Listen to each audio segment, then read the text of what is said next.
Hola, abundantes bendiciones. Favor de suscribirte a Puntualizaciones Política Económica.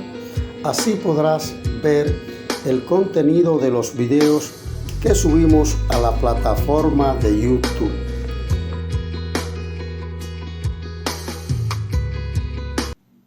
Es un día histórico, memorable para la República Dominicana, para los dominicanos, ya que se conmemora el 57 aniversario de la guerra de la revolución o levantamiento que se produjo el 24 de abril de 1965.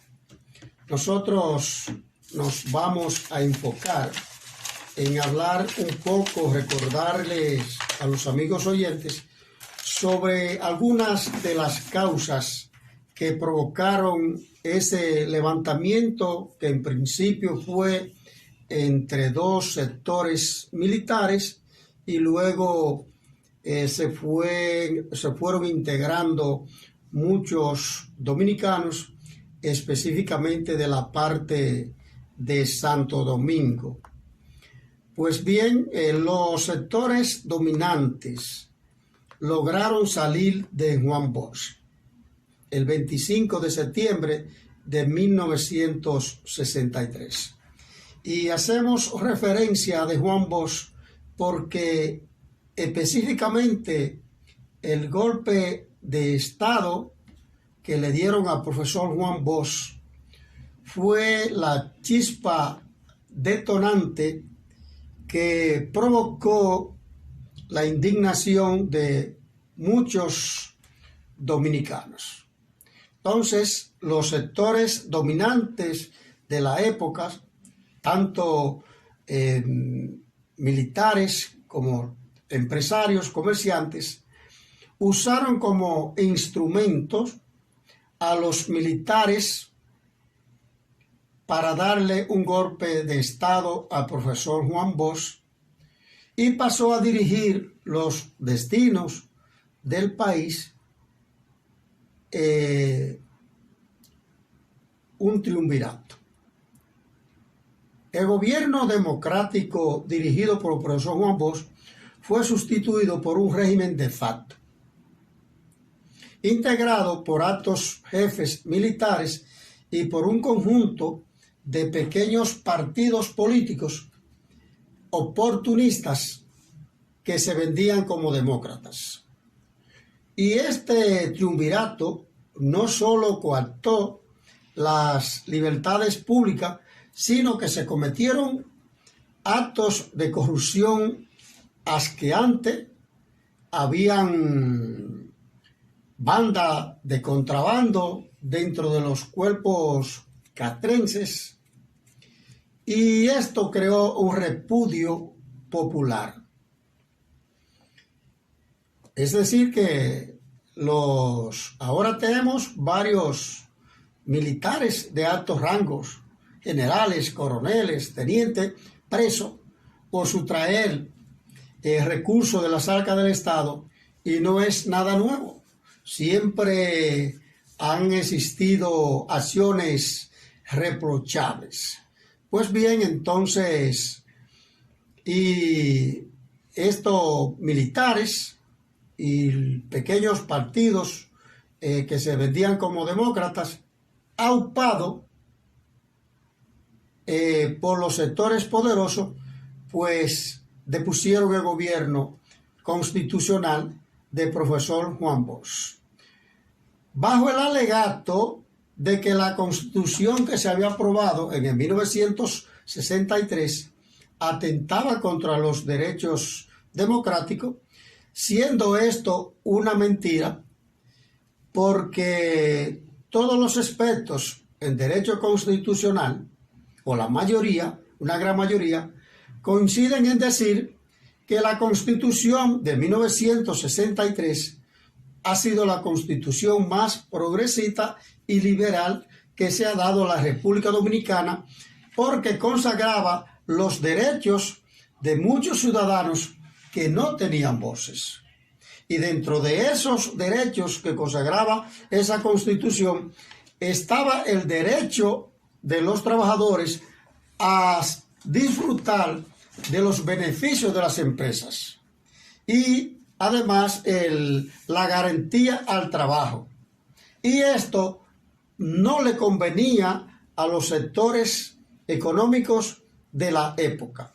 Entonces, los primeros integrantes, que es bueno decirlo, de Triunvirato fueron los doctores Emilio de los Santos, Ramón Tapia Espinal y el ingeniero Manuel Tavares Espaillat, quienes sirvieron de instrumentos a los sectores golpistas y antidemocráticos. Hay que destacar que el doctor Emilio de los Santos era miembro de la Junta Central Electoral para ese entonces. Tapia Espinal, el doctor Tapia Espinal, pertenecía a la firma de abogados de Rafael F. Bonelli, quien había sido presidente del Consejo de Estado.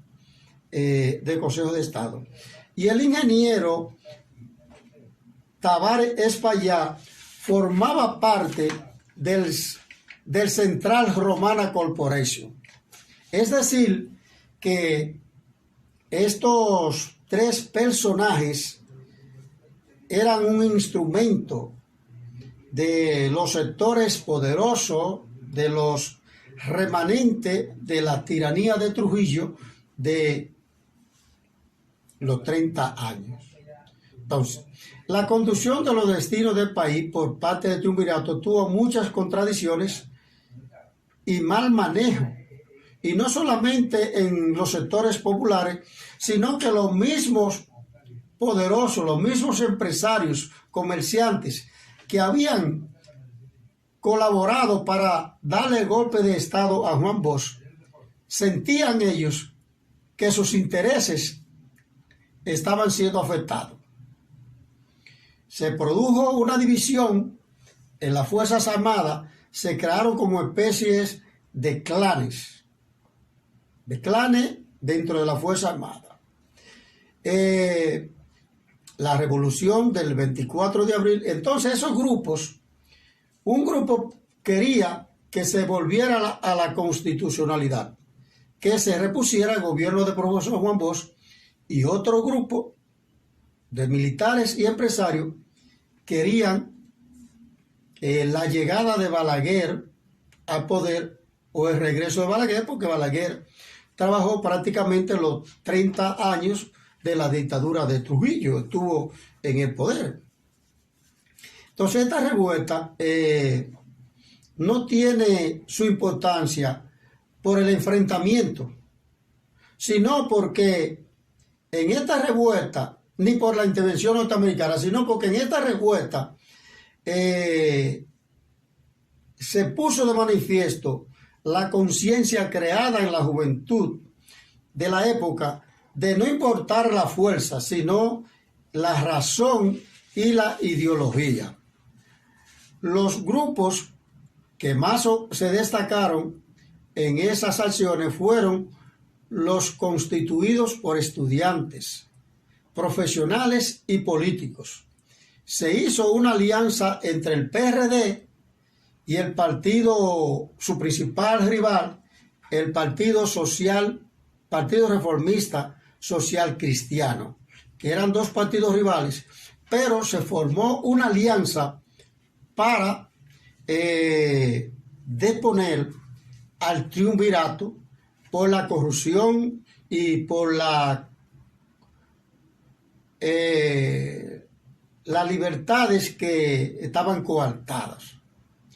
Y paradójicamente, esta alianza, en lugar de permitir el regreso de Juan Bosch al poder, de devolver la constitucionalidad al país, lo que abrió la puerta fue para que posteriormente Balaguer se convirtiera en presidente.